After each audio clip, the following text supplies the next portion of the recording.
Praise the Lord मोर ख्रीष्टीय भाई भाई माने मु आशा करुँचे आपण मैंने भलरे अच्छे और आनंद अच्छे।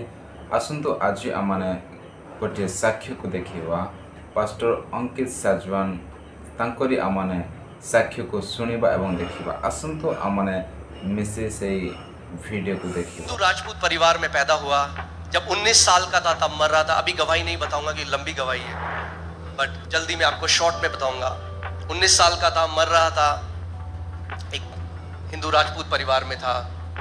बहुत जगह गया, बहुत गुरुओं के पास गया, बहुत कुछ करा जिंदगी में, परमेश्वर को ढूंढ रहा था। मगर फिर मुझे नहीं पता था, मैं बोलता था मैं परमेश्वर को ढूंढ रहा था, मगर असली में परमेश्वर मुझे ढूंढ रहा था। यीशु मसीह ने कहा मैं खोई हुई भेड़ों को ढूंढने के लिए आया। सो हम नहीं उसे ढूंढ रहे हैं, वो हमें ढूंढ रहा है कब से। और एक दिन यीशु मसीह ने मुझे ढूंढ लिया और पा लिया। आमीन। और मैंने प्रभु को अपना लिया। अब अपना लिया तो सबसे पहले चर्च गया। जब चर्च गया तो वहां पे सब लोग बोलते, जब पास्टर जी प्रचार करते तो सब लोग बोलते हालेलुया। तो मैंने बगल में देखा, क्या लुया, समझ में नहीं आया। तो मैंने बगल वाले से पूछा ये क्या बोला उन्होंने। कह रहे हालेलुया। मैंने कहा इसका मतलब क्या होता है। कह रहा मुझे भी नहीं पता, सब बोलते हैं आप भी बोलो। फिर मैंने बगल वाले से पूछा, मैंने कहा हालेलुया का मतलब क्या होता है। कहते हैं परमेश्वर की स्तुति होती है। तब समझाया परमेश्वर की स्तुति। फिर चर्च में कुछ भाई लोग मिले, वॉलंटियरिंग करने लगा। फिर जब उनका फोन आया तो बोलते प्रेज द लॉर्ड ब्रदर। तो मैंने कहा अच्छा, मतलब ऐसे बोलते हैं प्रेज द लॉर्ड। तो मैं कलीसिया गया और सबसे पहले क्या सीखी आप जानते हैं। क्रिश्चियनीज, जैसे चाइना के लोग क्या बोलते हैं, चाइनीज। चर्च जाने वाले क्या बोलते हैं, क्रिश्चियनीज। तो प्रेज द लॉर्ड बोलना सीख लिया, हालेलुया बोलना सीख लिया, मसीह गीत गाने भी सीख गए, मगर जीवन बिल्कुल वैसे का वैसा। फिर हारावाज संडे को आऊं, हाथ उठाऊं, बोलूं तू राजाओं का राजा है, प्रभुओं का प्रभु है, मगर मंडे से सैटरडे तक एक हारा हुआ जीवन जियो। कर्जों में, तनाव में, परेशानियों में, बीमारी में। और मुझे समझ नहीं आया। मैंने परमेश्वर से पूछा, मैंने कहा प्रभु ऐसा क्यों है कि कलीसिया में बहुत कम लोग हैं जिनके जीवन में ऐसा लगता है वो जय में चल रहे हैं। बहुत थोड़े लोग हैं। और प्रभु ने मुझे कहा मैं तुझे इसका जवाब अपने वचन से दूंगा। और परमेश्वर मुझे ने मरकुस की किताब 4थे अध्याय से इसका उत्तर दिया। मरकुस की 4थी अध्याय में प्रभु यीशु मसीह ने एक दृष्टांत बताया। और दृष्टांत था एक बीज बोने वाले का। कौन सा दृष्टांत था, बीज बोने वाले का। और प्रभु यीशु मसीह ने कहा एक बीज बोने वाला बीज बोने के लिए निकला। और पहले कुछ जो बीज हैं वो सड़क के किनारे गिरे। कहां गिरे, सड़क के किनारे। और बाइबल और यीशु ने कहा तुरंत चिड़िया आई और उस बीज को क्या किया, चुग लिया, खा लिया, चली गई। तो मुझे कभी समझ में नहीं आता था कि प्रभु ये सड़क के किनारे बीज का मतलब क्या है। सो प्रभु ने मुझे समझाया, अभी जब आप बाहर जाएंगे आपको सड़क के किनारे क्या दिखता है, हाँ, सोना, चांदी, कचड़ा, क्या दिखता है। अच्छा, सो ये उन कैटेगरी है मसीहों की, जब उनके पासवान, जब उनके अगुए वचन का प्रचार करते हैं तो पता है करते हैं,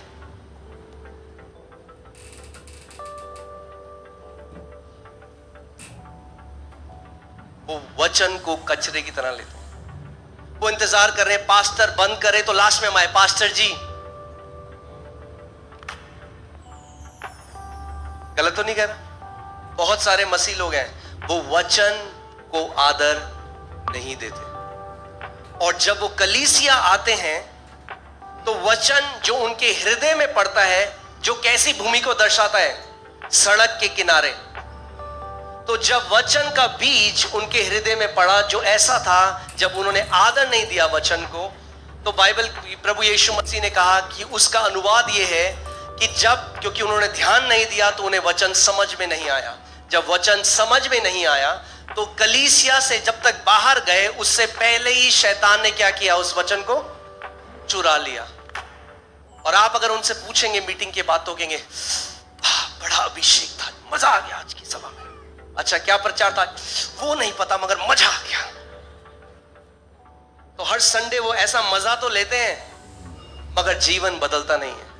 सारे गाने आते हैं, मसीह गाने आते हैं, हालेलुया प्रेज द लॉर्ड बोलते हैं, सारे गीत गाते हैं, चर्च में वॉलंटियरिंग भी करते हैं, कई बारी मैं भी करता था। आप मेरे हृदय को समझ में, किसी पे दोष लगाने के लिए नहीं कह रहा हूं, मैं आपसे सच बताने के लिए आया हूं कि ताकि आपका जीवन फलों से लदा हुआ हो। चाहते हैं आप आपका जीवन फलों से लदा हुआ हो? आमीन। कि लोग जब आपको देखें तो बोले वाह ये व्यक्ति जीवित परमेश्वर को मानने वाला है। आमीन। आज मेरा कई सारे लोग मेरे खानदान में आज प्रभु में आ गए क्योंकि उन्होंने मेरे जीवन में परमेश्वर के काम को देखा। लोग आपके जीवन में उसके महान कामों को देखेंगे क्योंकि उसका वचन कहता है आप मसीह की जीवित पत्रियां हो। बाहर के लोग बाइबल नहीं पढ़ेंगे मगर आपको पढ़ते हैं रोज। आमीन। जब आपको देखेंगे, जब आपके द्वारा देखेंगे परमेश्वर कितने महान काम कर रहा है, तो वो आपके पास आएंगे और कहेंगे मुझे भी तेरे यीशु चाहिए। आमीन। सो प्रभु ने मुझे बताया कि बहुत सारे लोग जो हैं वो ध्यान धरकर नहीं सुनते और वो एक बात नहीं जानते कि विश्वास सुनने से आता है। अगर आप परमेश्वर के राज्य में एक योद्धा बनना चाहते हैं, उसकी शुरुआत सुनने से होती है। अगर सुनेंगे नहीं तो कभी जय में नहीं चल सकते। आप 10,000 पास्टरों से अपने सर पे हाथ लगा लो, आपका जीवन नहीं बदल सकता। अगर आपने वचन का आदर नहीं किया तो आप एक जयवंत योद्धा नहीं बन सकते। परमेश्वर का वचन कहता है परमेश्वर ने अपने वचन को अपने नाम से भी ऊंचा उठाया है। जब वो परमेश्वर अपने वचन को इतना आदर देता है तो और कितना आदर आज आपको और मेरे को उसके वचन को देना है। आमीन। आप जानते हैं मैं अपनी कलीसिया में वर्शिप लीडर था। मैं आपको तब की बात बता रहा हूं। वर्शिप करता था, आराधना करता था, मगर सोमवार से शनिवार तक हारा हुआ जीवन जीता था। डिप्रेशन में रहता था, एंजाइटी में रहता था, कर्जों के अंदर था। और वर्शिप लीडर, मैं वर्शिप करता था और परमेश्वर का अभिषेक भी आता था। देखिए गिफ्ट जो आपके ऊपर है वो दूसरों के लिए, आपके लिए नहीं है। आप गिफ्ट अपने ऊपर इस्तेमाल नहीं कर सकते। आप समझ रहे हैं मैं क्या कह रहा हूं?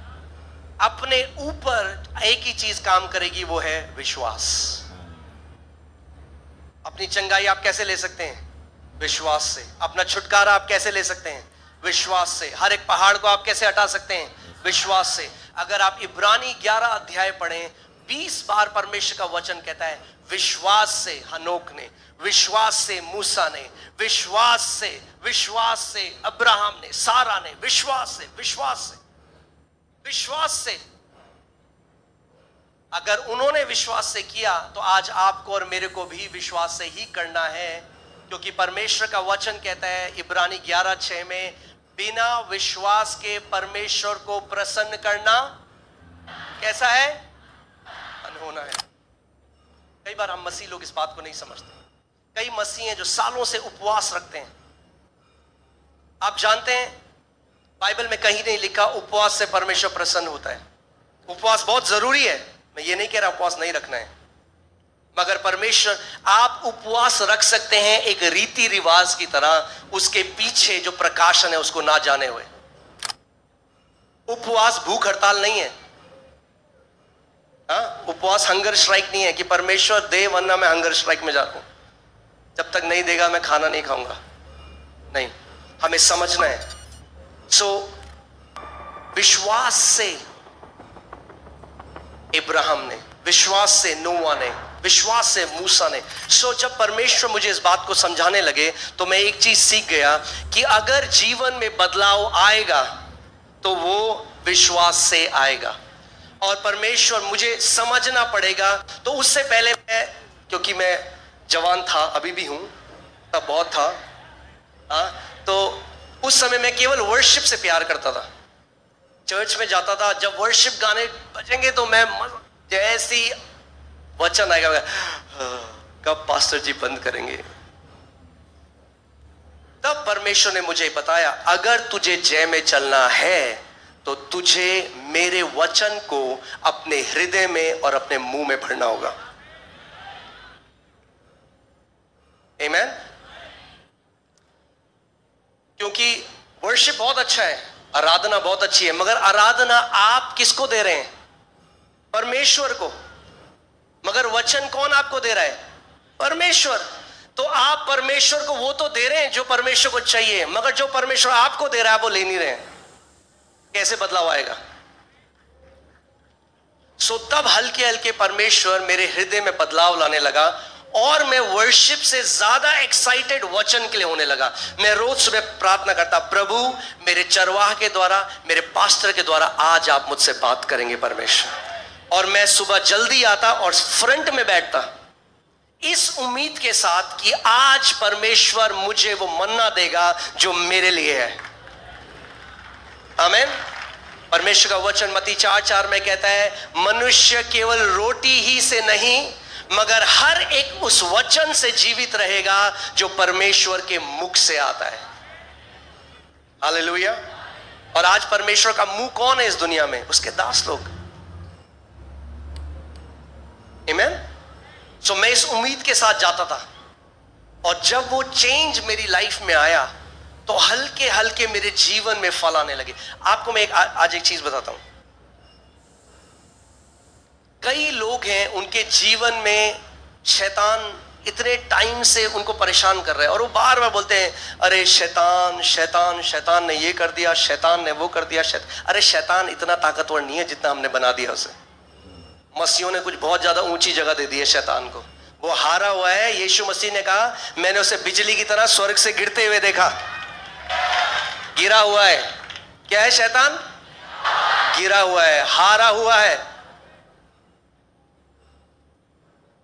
आमीन। आज जिस शैतान से हम डील कर रहे हैं वो शैतान नहीं है जिससे यीशु मसीह ने डील किया। क्यों? क्योंकि जब यीशु मसीह ने शैतान से डील किया उसके पास अधिकार और सामर्थ था। मगर बाइबल बताती है कुलुसियों 2:15 में कि यीशु मसीह ने उसका खुल्ला तमाशा बनाया। आमेन। इंग्लिश बाइबल कहती है ही डिसआर्म्ड प्रिंसिपैलिटीज एंड पावर्स। और वो जो शब्द वहां पर है ग्रीक में वो ऐसा है जैसे मुर्गे को आपने देखा है, जो कसाई होता है वो मुर्गे के पंख पकड़ के जो फाड़ देता है ना, यीशु मसीह ने उसके पंख और उसका जो भी उसमें सामर्थ्य वो उधार दिया उससे। आमीन। बोलो शैतान हारा हुआ है। आमीन। शैतान हारा हुआ है। आपको हराने की जरूरत नहीं है जो हारा हुआ है, आपको बस उसको उसकी सही जगह दिखानी है। आमीन। ମୁଁ ଆଶା କରୁଛି ଆପଣମାନେ ସେ ଭିଡ଼ିଓକୁ ନିଶ୍ଚିନ୍ତ ଭାବରେ ଦେଖି ଅଛନ୍ତି। ଯେ ସେଇ ଭିଡ଼ିଓରେ ଆମେ ଦେଖାଉଛୁ ଯେ କେମିତି ହାଲେଲୁୟାର ଅର୍ଥ ମଧ୍ୟ ଜାଣିନଥିଲେ ପାଷ୍ଟର, କିନ୍ତୁ ଆଜି ଆମେ ଦେଖାଉଛୁ ପ୍ରଭୁ କେମିତି ତାଙ୍କୁ ବ୍ୟବହାର କରୁଅଛନ୍ତି।